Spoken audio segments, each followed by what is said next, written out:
Welcome to Wisdom of the Bible channel. Behold, I stood in a valley, not one of soil and rock, but of death itself. The ground beneath me was strewn with dry, brittle bones, stretching as far as I could see.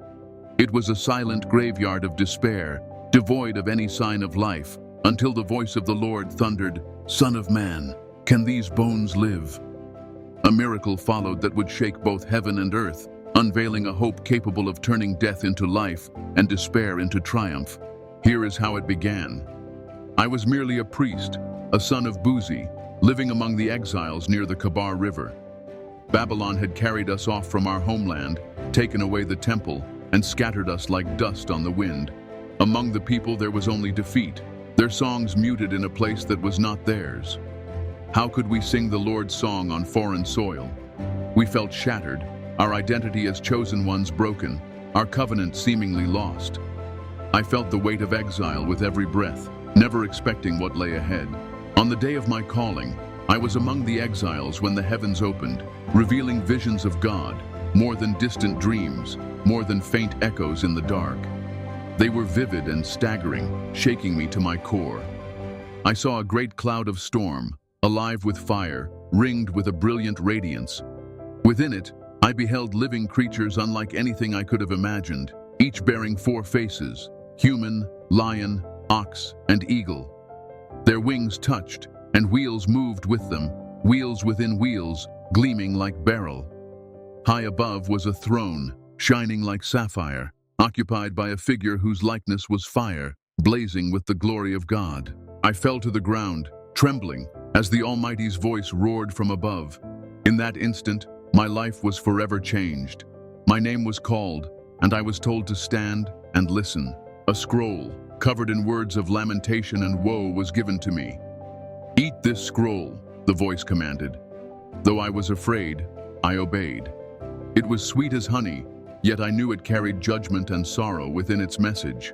"Son of man," God said, "I send you to the Israelites, a rebellious nation that has turned against me.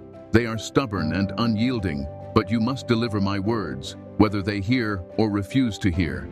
It was a daunting mission. How could I, a flawed man, speak to hearts so hardened, so astray? Yet the Spirit lifted me, carrying me away, and I felt awe and dread in equal measure. I was no longer just Ezekiel, the son of Buzi. I had become Ezekiel the prophet, a watchman to the house of Israel. Years passed, and I spoke the words of the Lord as he commanded. Words of warning, words of judgment. The people mocked, refusing to listen, their hearts closed to truth. I saw visions of the Lord's glory leaving the temple, of ruin and exile. My soul ached under this heavy burden. Still, in even the darkest hour, God's voice promised hope, a hope I struggled to fully grasp. Then came the vision that changed everything, so powerful that it remains etched in my spirit. The Lord's hand was upon me, lifting me, taking me somewhere unlike any place I had known. The Spirit of the Lord carried me away. I cannot say if it was a dream or some other reality, but suddenly I was in a valley. It stretched endlessly before me, wide and barren, and the stillness in the air unsettled me.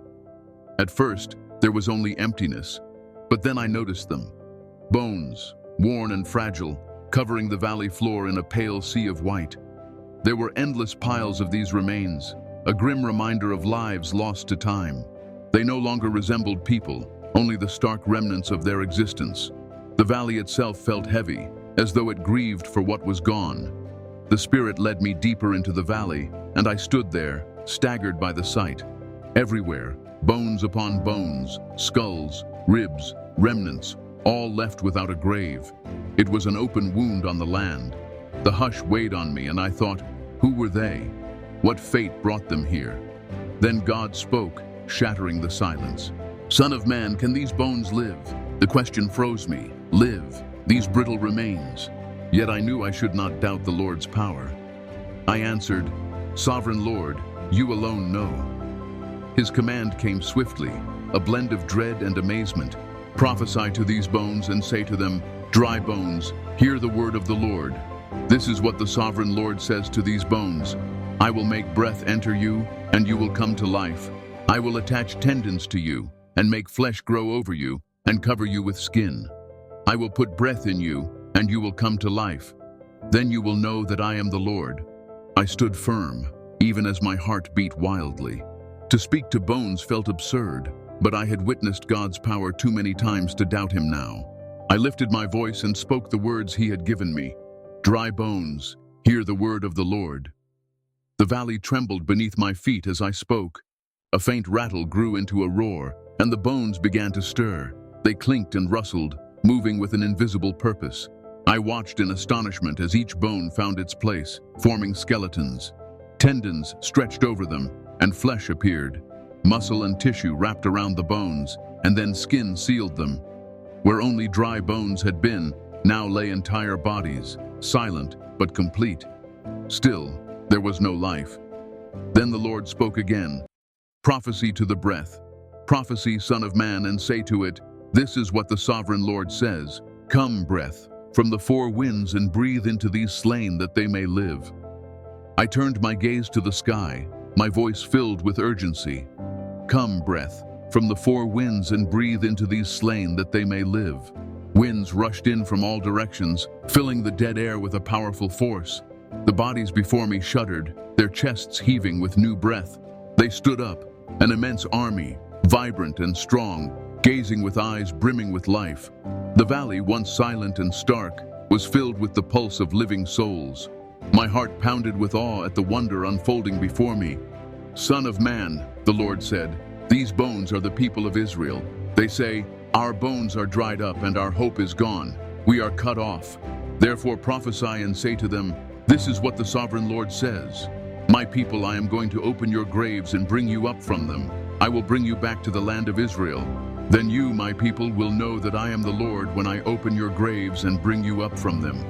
I will put my spirit in you, and you will live, and I will settle you in your own land.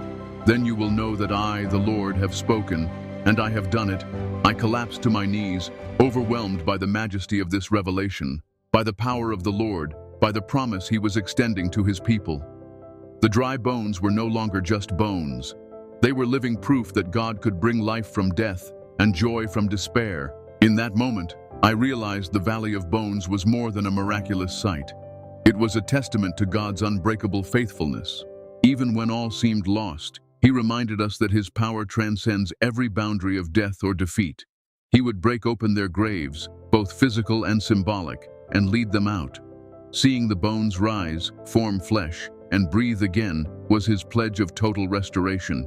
Not only would he bring his people back to their homeland, he would renew their spirit, their identity, and their covenant bond with him.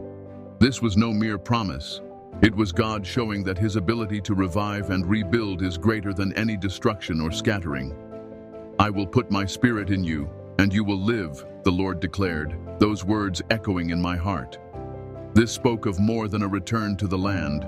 It promised a spiritual awakening. God would fill them with his own breath, giving them a life that only he could bestow. That living spirit would guide and sustain them, reminding them they still belonged to him. I thought about the exiles, haunted by their own sorrow, singing no more. They had lost their homes, their temple, their sense of who they were. But through this vision, God offered a beam of hope, telling them that no matter how far gone they felt, he still remembered them. I also thought of myself, a prophet burdened with so many warnings and messages of doom. Through this vision, God showed me that his judgments are never the final word. Though the people had wandered from him and shattered their covenant, he refused to abandon them. His love still burned brighter than their failures. As the vision faded, I felt the Spirit strengthen me, giving me fresh resolve. This message was for anyone standing in that valley of despair, anyone who felt cut off and dried up, anyone who believed redemption was out of reach. It proclaimed with absolute certainty that God can spark life where only death remains, and hope where despair has taken root. I walked away carrying the vivid imprint of this vision in my soul. The Valley of Dry Bones was more than a single moment. It was a promise from a God who does not abandon his own. So I returned to those in exile, bearing the words that would reshape their future. Then you, my people, will know that I am the Lord when I open your graves and bring you up from them. I will put my spirit in you, and you will live, and I will settle you in your own land. Then you will know that I, the Lord, have spoken, and I have done it. Ezekiel 37:13-14. The images of that valley remained as vivid as ever, a permanent part of my spirit. When I went among the exiles, I saw their tired faces and their defeated eyes. Their hope had long been crushed, like bones left in the sun. But I carried a new word for them, one able to replace their despair with the promise of restoration. I described how the bones rattled, how tendons appeared, how flesh covered the lifeless frames, and how the breath of God surged in like a mighty wind, raising them as a vast army. Then I spoke the Lord's vow. I will open your graves and bring you up from them. I will bring you back to the land of Israel. Some struggled to believe it. Could God truly revive them after such loss? But as they listened, I saw their faces shift. The shadow that had gripped them started to recede. They began to imagine that the God they feared might have remembered them after all. This promise was not for them alone. Reflecting on the vision, I understood its deeper meaning. The story of the dry bones was a timeless witness of God's power to restore individuals, families, entire nations.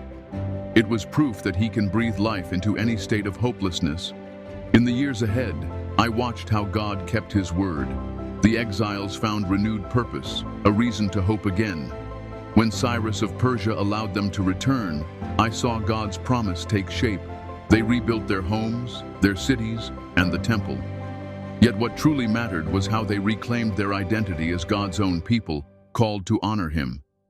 The vision stayed with me, a reminder of God's steadfast nature.